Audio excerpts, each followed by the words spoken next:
I suspected my wife was planning a divorce, so I moved my assets. 2 weeks later, she filed, then backtracked when her plan backfired. Hello everyone, before we start today's video, I need your help. We've noticed that the channel is losing traction, and subscribing is one of the best ways you can help us. It's quick, free, and allows us to continue bringing you great content. Your support means everything. Let's keep this channel growing together. Thank you very much. Now, let's begin the video. Hello people. I've been skimming through the posts here for a while, believing I'd never have my own tale to tell. However, life has a way of shocking you, and I've been lugging this about for months. I need to let it out. Let me be clear, I've never been the sort to jump to conclusions or assume the worst. My wife, let's call her M, and I have been together for 6 years and married for 4. Things were solid, or so I thought.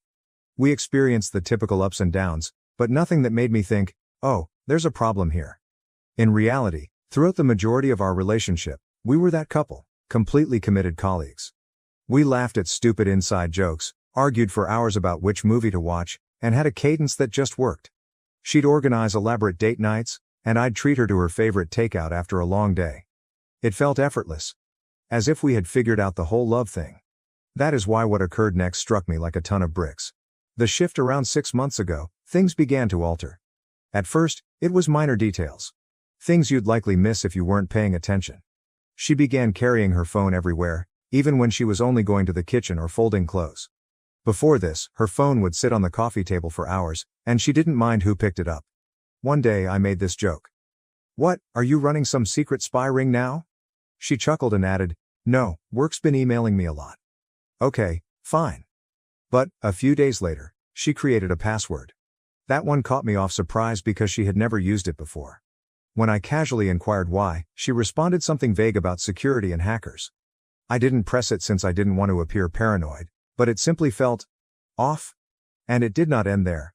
She began taking calls outside the room, which she had never done before. It wasn't subtle either. Her phone would ring, and she'd say, "Oh, let me just grab this real quick," before disappearing into the bedroom or outside on the porch. If I inquired who it was, she would just say, "Just a friend from work." Then I noticed a new habit. Keeping her phone face down on the table. I had no idea that was a thing until I reached over to give her something and she hastily moved her phone out of the way. It was one of those blink and you miss it moments, yet it stayed with me. Growing distance. However, it wasn't all about the phone. She started to feel distant. Conversations that used to flow easily now felt like pulling teeth. If I brought up future plans, such as where should we go for our anniversary? Or, do you think we should start saving for a new car? She'd simply nod and say, "Yeah, we'll see," before shifting the subject. It all came together for me on a random Wednesday. She informed me that she was seeing a buddy for coffee after work. It didn't sound strange, she does that occasionally. I happened to be running errands in the same area, so I figured, why not surprise her? It will be cute. When I arrived, however, she was not with her friend. She stood outside the cafe, walking back and forth, her phone placed against her ear. I remained in my car because something about the way she spoke seemed serious. I didn't intend to eavesdrop, but I overheard phrases like, "It's almost ready," and "starting fresh soon." My stomach sank. I couldn't figure out what she was saying, but it didn't sound like job or friend conflict. It sounded grander, like something she had planned. When she returned home, I asked her how her coffee date went, attempting to maintain a casual tone. She told me a complete narrative about her pal complaining about her boyfriend. It was such an unexpected comment that I just gazed at her for a second. "What do you mean?" I inquired.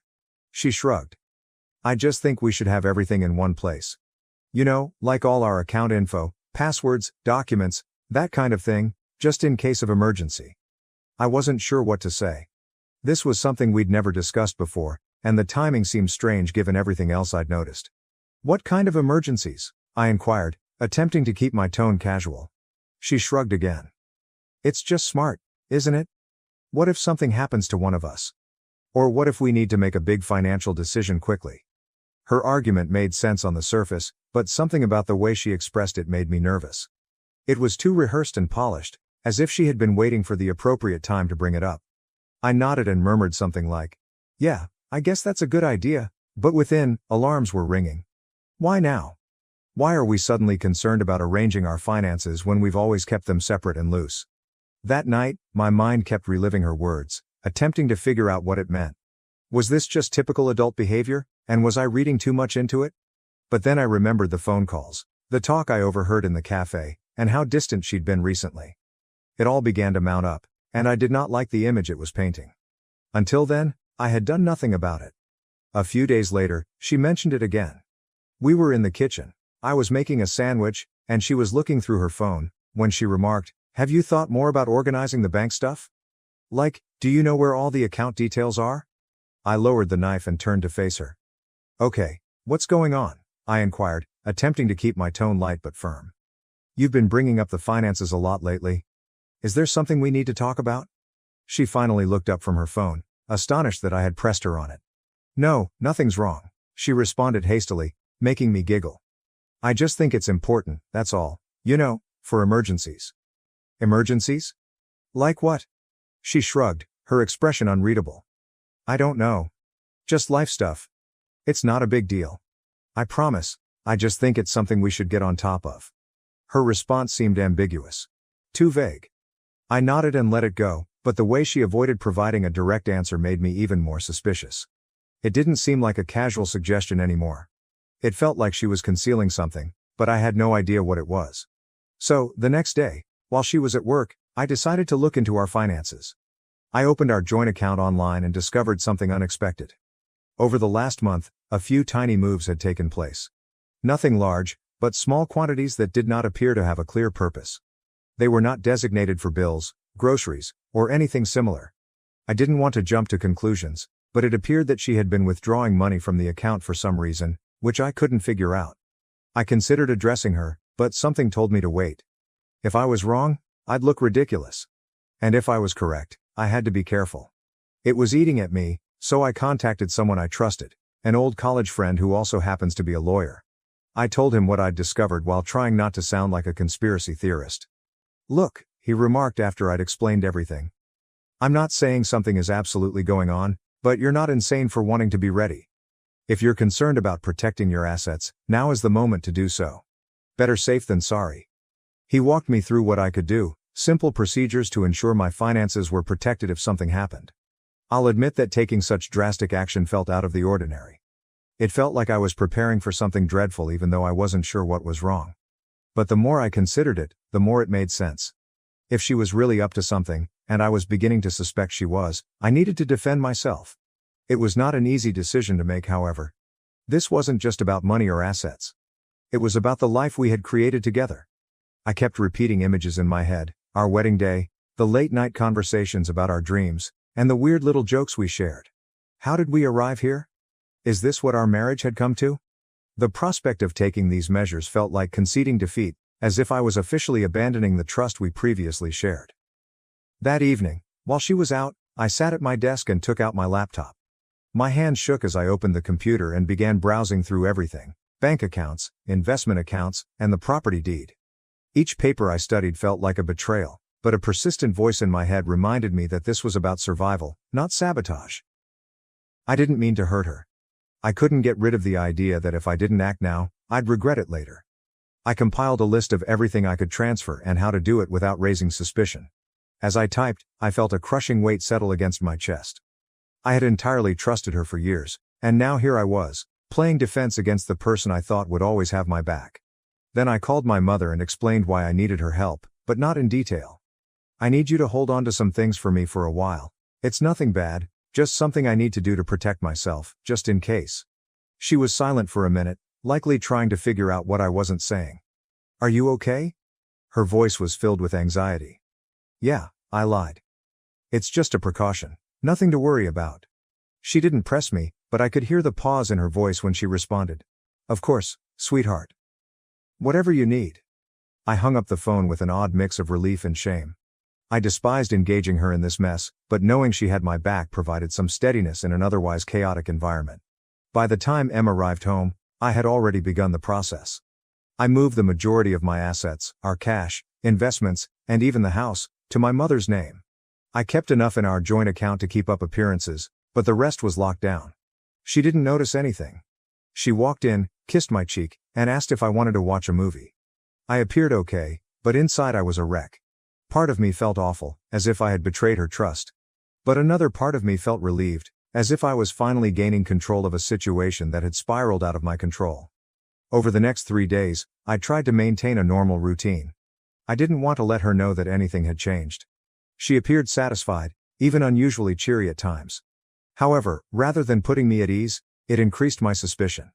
If she was plotting something, she did an excellent job of concealing it.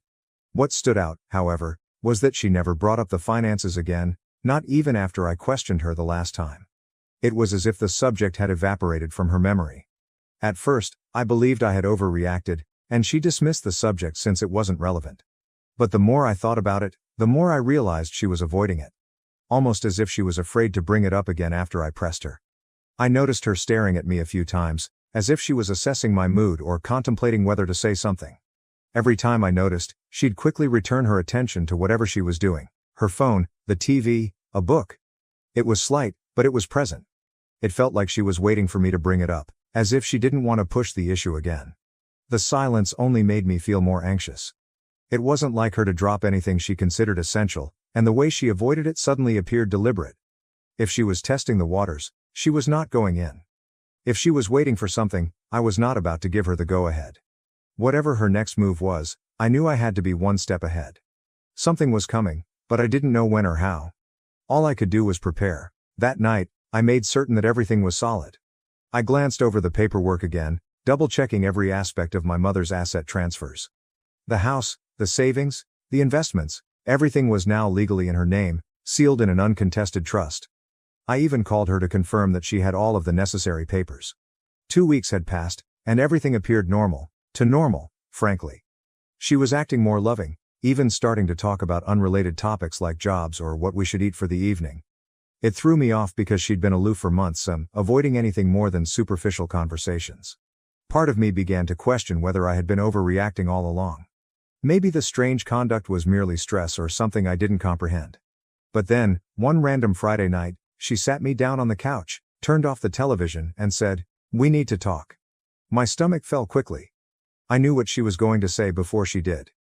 "I think we should get a divorce," she replied, her voice so calm it seemed prepared. It wasn't furious or emotional, it was simply frigid, as if she had told me we had run out of milk.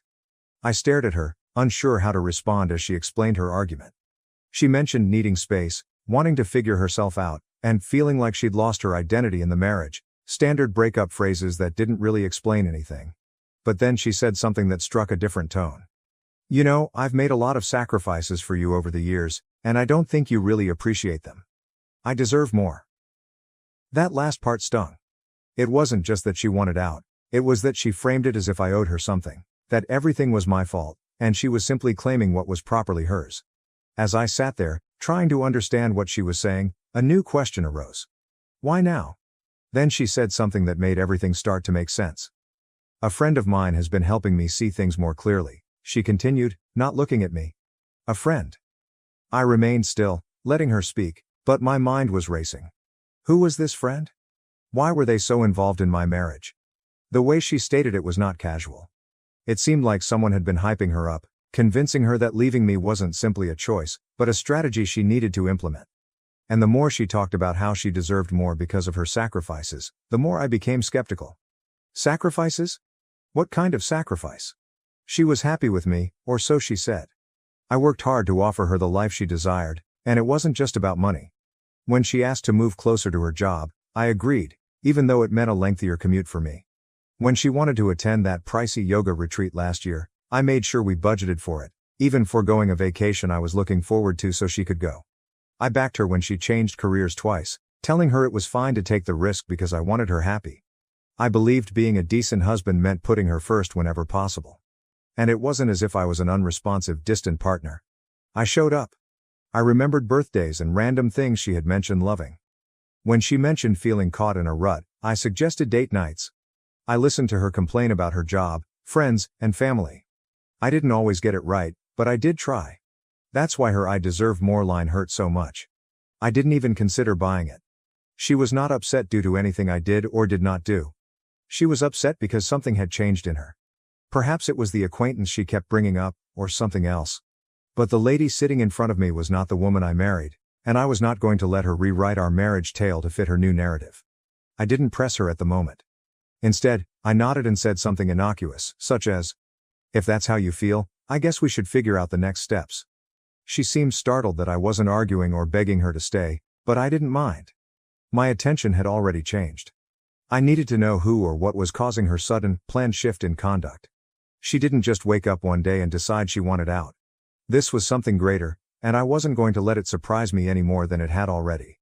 After that chat, she went into her own apartment, and I received the divorce papers on Monday. Let me tell you, they didn't only want to stop the relationship. They were planning to take everything, half the house, my savings, my assets, and the car. She wanted it all. Plus, some ambiguous spousal support clauses that made little sense given her high salary. It seemed as if she was expecting me to give her all I had worked for. At first, I assumed she was just being vengeful, but the way she articulated her demands, so specific and aggressive, reassured me that she had someone guiding her through this. So I started digging. I couldn't just ask her who she'd been talking to, so I had to be clever. I began with her social media. She hadn't blocked me, and even though she didn't post frequently, I searched through her tagged photographs and comments looking for someone new. That's when I discovered the pattern. Jake repeatedly liked and commented on her posts. Nothing obscene, but enough to make me pause. I clicked on his profile, which was public. At first glance, he didn't appear to be much more than a 30-year-old marketing professional. But as I scrolled down, I spotted something unusual. He posted a photo at the same cafe I'd seen her at weeks before. On the same day I overheard her discussing starting afresh. My gut churned as I continued scrolling. More subtle signals were a comment on one of her pictures that read, "You've got this," as well as a selfie he'd taken from what appeared to be her new residence. None of it was substantial evidence, but it was enough to raise my suspicion. I wasn't sure what to do with this information, but I knew I couldn't just sit there and wait for solutions to come my way. Her statement of a friend who helped her get through things remained with me, and I wanted to know who it was. I decided to contact one of our mutual acquaintances, Lisa. She and my wife had been friends for years, so she knew what was going on. I kept the conversation light at first, asking if she'd lately spoken with my wife or if anything seemed strange. Lisa reacted swiftly, saying she had no idea about the friend or any suggestions. I asked a few more probing questions, but she cut the conversation off defensively, claiming she couldn't help me. The entire situation felt rushed, as if she was trying to avoid becoming engaged. Not willing to give up, I called another buddy, Emily. I followed the same pattern, stating that I was simply trying to make sense of things. She was apprehensive at first, responding vaguely to my questions. When I pressed her more, she quickly ended the call, leaving me even more skeptical than before. I sat there, frustrated, trying to figure out my next move. Then, to my astonishment, Emily called back. She told me she needed to make sure what she said didn't come back to her. I assured it wouldn't, and after a long pause, she revealed what she knew. Apparently, my wife had been spending a lot of time with someone named Jake, whom she had met at work. Emily claimed she didn't know much else, but from what she'd heard, Jake was very active in the divorce advice my wife was receiving. Hearing that name felt like a puzzle piece fitting into place. It was evident that this was more than just her need for space or to find herself. Someone else was in the picture, directing her decisions, and I was eager to discover why. I chose to confront it in my own manner. That Saturday, I headed to her apartment building and parked a block away, trying to confirm what I already suspected. A few hours later, she and Jake stepped out of the building. They did not hold hands or anything, but the way they walked together, close, leaning in to talk, was plenty. They got into his car and drove away, leaving me sitting there, staring at the spot where they had been. I did not follow them. I did not need to. At that point, it was evident she hadn't simply stopped loving me. She'd been preparing to go with someone else, and now everything made sense. The unexpected distancing, the money questions, the forceful demands, and the divorce papers. She wasn't simply abandoning me, she was leaving me with nothing, and she was accompanied by someone at all times. I went home that night, my head racing with everything I'd learned. The betrayal burned, but what hurt the most was how premeditated everything was. She was using the divorce as a stepping stone to whatever life she was creating with Jake. But she had no idea what I had planned for her. The first mediation session felt strained from the time we stepped in. Her lawyer arrived with a binder so thick that it appeared they were bringing a case against a Fortune 500 firm. He began listing her demands as if they were entirely reasonable: half the house, the money, my assets, the car, and even some gibberish about spousal support. I remained silent, seeming to listen, but I was waiting for my attorney to make his move. When it was finally our turn, he handed a stack of paperwork across the table and said, "Before we proceed, I think it's important for everyone to review these. Her lawyer took the papers and skimmed through them. His confident posture changed fast as he flipped through the pages, his brow furrowing harder with each one. "What is this?" he inquired, gazing at my lawyer. "These documents show the transfer of all major assets into a trust under my client's mother's name," my lawyer said calmly. "The transfers were completed several weeks before the divorce filing, and the trust is fully legal and irrevocable." The room became utterly silent. Her lawyer looked at her, confused and frustrated. "You didn't mention this," he stated flatly. She snatched the papers from his hands and flipped through them, her face flushing. "This can't be real," she said, staring at the notarized signatures and dates.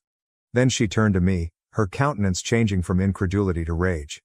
"You planned this?" she muttered, gazing at me as if I'd committed a heinous crime. "You knew I was going to file, and you set this up to screw me over." I did not respond. I just sat there and let her connect the dots on her own. Her lawyer, apparently agitated, requested my counsel to elaborate. So he did, slowly, deliberately, and with every piece of evidence necessary to make the transfers irrefutable. The dates aligned exactly, indicating that I had transferred everything well before she filed.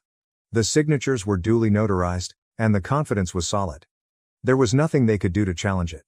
She was furious. "You're unbelievable," she said, leaning forward in her chair. "I can't believe you'd do something like this to me." I still did not say anything. What was there to say?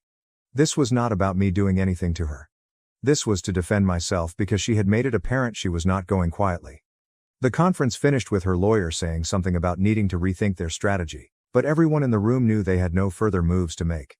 When we walked out of the building, she took me aside in the hallway, her expression a mix of rage and desperation. "This isn't over," she added, her tone low. "You're going to regret this." I just looked at her and said, "I already regret trusting you. That's the only regret I have." Things escalated faster than I had anticipated following the mediation session. She went into complete meltdown mode almost instantly. It began with the calls, endless calls. At first, she appeared calm, even remorseful, leaving voicemails that began, "I think we just need to talk," or "I know this got messy, but we can fix it." When I did not answer, the tone changed. By the second day, her messages alternated between sobbing and screaming. One voicemail would be her lamenting about making a mistake and not wanting to lose what we had created together. Then she'd launch into a furious tirade accusing me of being stingy and cruel, blaming me for everything that was wrong in her life. I ignored it all. My lawyer told me not to engage, and I honestly did not want to. I was finished playing her games, but she was not. When the calls and texts did not work, she began telling stories. Mutual friends informed me that she had been telling people that the divorce was a hoax, and that it was all part of a larger farce. A prank? I mean, who would believe that? The flaws in her story quickly became apparent. Friends began to ask questions like, if it was a prank, why did you file actual legal paperwork? Or, why hire a lawyer and make such specific demands if it wasn't serious? When others didn't instantly accept the hoax justification, she doubled down. She said it was not a joke, but rather a test of our relationship's strength. She began casting herself as the victim, claiming that my reaction had hurt and betrayed her, that I had gone too far and broken our marriage's trust. At first, some individuals seemed to believe her stories. I'd get strange emails or comments from acquaintances like, "Wow, I didn't realize things were so rough for her." Even her brother lashed out, saying, "You should have just talked it out instead of being so drastic." It was annoying, but I knew the truth would eventually come out. And it did, due to a common buddy. Let us call him Matt. Matt and I were not particularly close, but we had always been nice.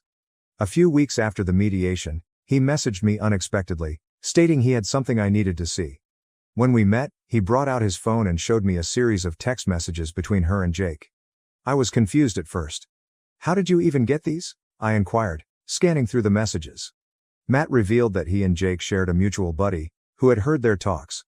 Apparently, this common acquaintance had grown concerned about the way things were going, especially when Jake began gloating about how he was assisting her in securing her future. It didn't take long for that common buddy to figure out what securing her future really meant, trying to bleed me dry. Feeling awful about remaining silent, the buddy grabbed screenshots of the texts and sent them to Matt, believing he had a better relationship with me and could warn me. "This guy's been playing both sides," Matt replied, shaking his head. "He's been hyping her up to take you for everything while making her believe he'd be there for her afterward." Matt gave me the texts and said, "I thought you should know. You don't deserve this, man." The texts were terrible. She wasn't just ranting to Jake about the divorce. She was actively planning her future steps with him, and he was guiding her through them. A message she left read, "Once the settlement's done, we'll have everything we need. I just need him to agree to the terms." Jake responded, "Don't back down. Make him feel guilty if you have to. He owes you. We'll start fresh once you've got the money." I sat there, staring at Matt's phone and trying to understand what I was reading. This was neither a misunderstanding or an emotional response to a failed marriage. This was a cold, deliberate manipulation. I thanked Matt and he left, but my thoughts were racing. Everything made sense now: her abrupt isolation, her fixation with our finances, and her harsh demands throughout the divorce.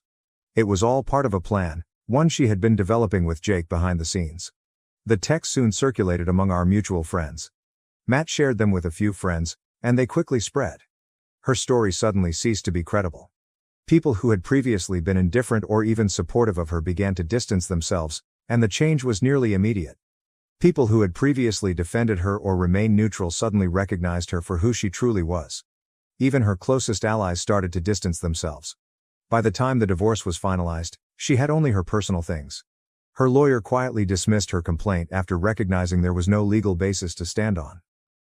All of those bold requests had crumbled under the weight of the documents I had produced, and the trust I had established with my mother was unbreakable. Jake seemed to vanish as soon as things began to unravel. I wouldn't be surprised if he used her as much as she did me. From what I could tell, he'd been feeding her fantasies of independence and a new beginning, but the moment it became evident she wasn't going away with anything, he was gone. Without Jake in her corner, her confidence plummeted. The calls and texts continued, but they became increasingly desperate. She was not accusing me anymore. She begged. "Can we just talk, please? I'll do anything to fix this." One voicemail stated. A different opinion. "You don't have to forgive me, but can't we just settle this and move on? I'll drop everything if you just talk to me." I did not respond. I could not. It was too late to reverse the harm. Even her family began to drift away. Her brother contacted me at one time, apologizing for some of the things he had said before when he believed her side of the story. "I didn't know what she was doing to you," he said. "I'm sorry I ever took her word for it." As for me, I received the house, my savings, and something I hadn't experienced in a long time: peace of mind. My mother, as usual, was my rock. She arrived with buckets of paint and a list of suggestions to help me reclaim the area as mine. Now, life feels like it's mine again. No more second-guessing every small interaction. No longer feeling betrayed. Just peace. She is a chapter from my history that I no longer read. And the remainder of the story is entirely up to me to write. Thank you for watching. If you haven't subscribed yet, please do so and hit the notification bell to stay updated with more shocking real-life stories happening around you.